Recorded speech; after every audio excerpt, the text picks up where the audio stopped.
Hey everybody, welcome back to FSi DFS. I'm McKinley412 looking at this main slate, 9 games. There's pitching at every price tag that I do have some interest in. So I think it's really going to be able to spread out the ownership, and I think that's going to allow you to really do whatever you want in terms of the bats because of the salary that is available down low. So let's dive into it. But before we do, please hit that subscribe button. We're trying to get to 5,000 subscribers. We get all the analytics. Less than half of you guys watching are subscribed. So please go ahead and do that. It really would mean the world to us.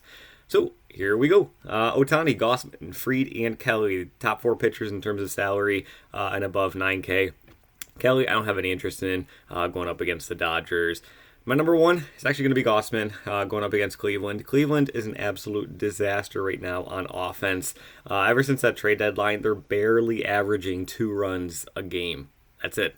So Gausman's going to be my number one. He's got the upside. He's got the strikeout potential and everything. Cleveland, they don't strike a whole lot as a team, but as of late, they've definitely generated more strikeouts with the guys that they're bringing into their lineup. And Jose Ramirez, he's appealing his suspension at the moment, but maybe he drops it, maybe he comes through.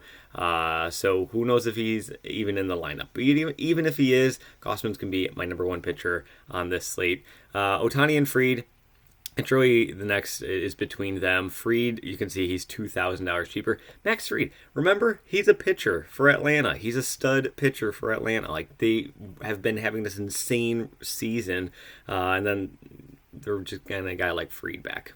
Insane. But I think this is actually his second start back. This is his second start back. But, I mean, no rust there for him. 31 DK points. He did only go 72 pitches. You do hope that it does go a little bit more in this matchup. But if you want to put Fried over Ohtani, I would totally understand that. If you want to put Ohtani over Fried, I totally understand that as well, just given how insane Ohtani is as a pitcher. So that's kind of where things shook out in this high tier. So Gausman, I put Ohtani over Fried. I might put Fried over Ohtani, honestly, as we get a little bit closer to lock. But really the main thing is just I don't have any interest in Kelly. Going into the mid tier, Pivetta and Darvish, you can flip-flop these guys around if you want to as well. You could put Darvish over Pivetta. Pivetta is about 1K cheaper. So it does open up a little bit more, just because there's a lot of top-end bats I do have a lot of interest in, and there's not as much value on the slate that I like, which is why I do think that, getting that extra 1,000 could be a little bit helpful. But Darvish has a great matchup against Seattle. Seattle strikes out a ton, as we all know, against right-handed pitching throughout the course of the season, and Darvish has that 30 DK point upside in him for sure. Pivetta, he also actually has a pretty decent ceiling to him as well. He's got a better matchup going up against Kansas City. Other bats have been, kind of frustrating Boston here during this series. But you can see Pivetta, he is capable of those double-digit strikeout games as well, but he's got a lower floor than Darvish does. Salaries, they make sense, but I do think that those are the two guys you're going to be want to be targeting in this mid tier. Logan Allen going up against Toronto. He's just got a lot of control issues. He walks a lot of guys, and that's really the biggest hesitation with him. Now he's going up against Toronto. Toronto doesn't really strike out, very low strikeout team. So I'm going to be fading Allen here. Really just not having much interest. Miller going up against Arizona. Arizona, solid team. Man, what is going on with Arizona? They've kind of fallen off a cliff here over the past 2-3 weeks or so. They just haven't seemed to be been able to get it together. So I do have some interest in Bobby Miller, but honestly, it's not really a whole lot. I'd definitely go with Darvish or Pivetta over him. And then Javier's got a tough matchup going up against Baltimore. So that's kind of where the mid-tier shakes out. It's going to be Darvish and Pivetta really standing out, and then kind of like a gap. But then I'll put Javier and then Miller. Not really much interest in Allen at all. Going into the low tier, Hancock. This is the guy that's going to open up everything for you in terms of salary. He is min price, 4K. Tough matchup going up against San Diego. However, he's a starting pitcher for down in the minors. He's capable of going 90 some pitches.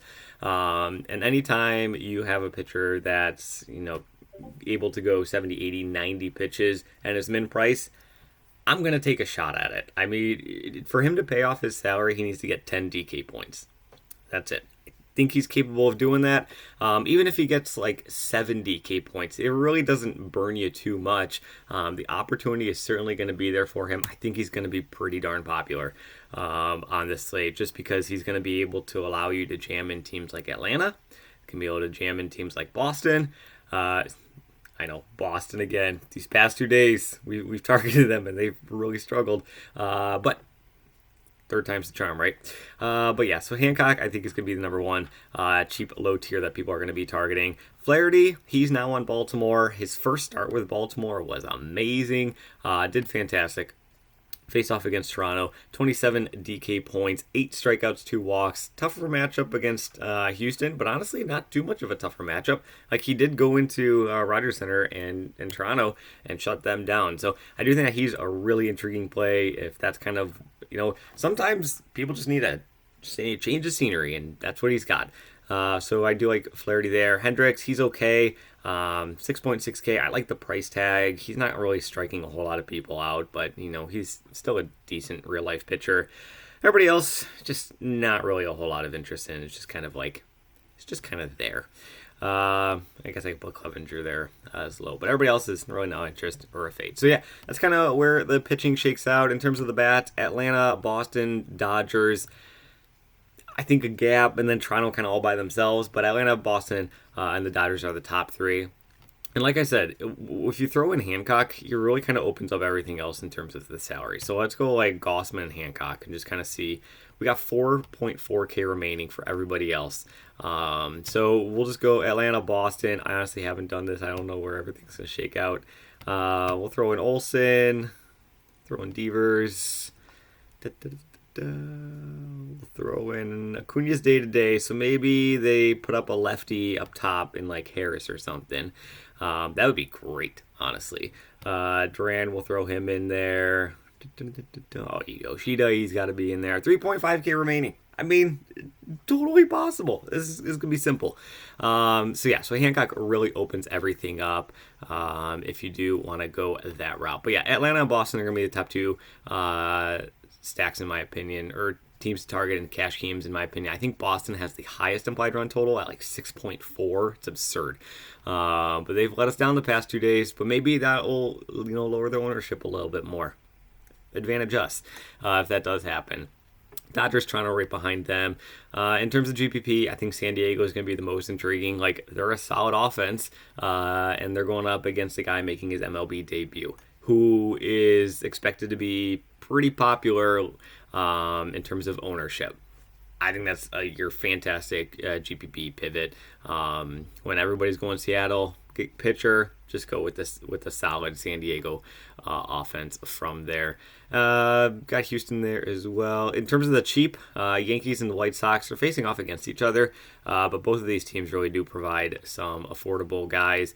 Severino is just a train wreck so far this season. He's allowing like 6 earned runs like every single start at this point in time. So Robert is certainly going to be in play at 5.5K. But Benintendi is probably going to be like your value play for the White Sox if you do want to be going towards them. Takes up an outfield spot, which is unfortunate. I mean, you saw like Boston and Atlanta, they're just loaded on solid offensive outfielders. I went like 2 months. Man, that was my thing, like every single video for a while. Man, outfielders. So that's kind of disappointing. But yeah, he's going to be your value play if you want to go there. In terms of the Yankees side of things, your value is going to be Jake Bauers. He's first base eligible. Also kind of disappointing because, you got guys like Olsen for Atlanta. And then you got like guys like Casas on Boston that also take up the first base eligibility. But Bauers, Benintendi, both extremely affordable. McKinney, let's see, what is McKinney's? 2.3K. Again, another very cheap guy. So really, honestly, I think this game is going to see quite a few runs. Like both of these pitchers, like Severino especially, have been struggling, and both of these lineups are extremely affordable.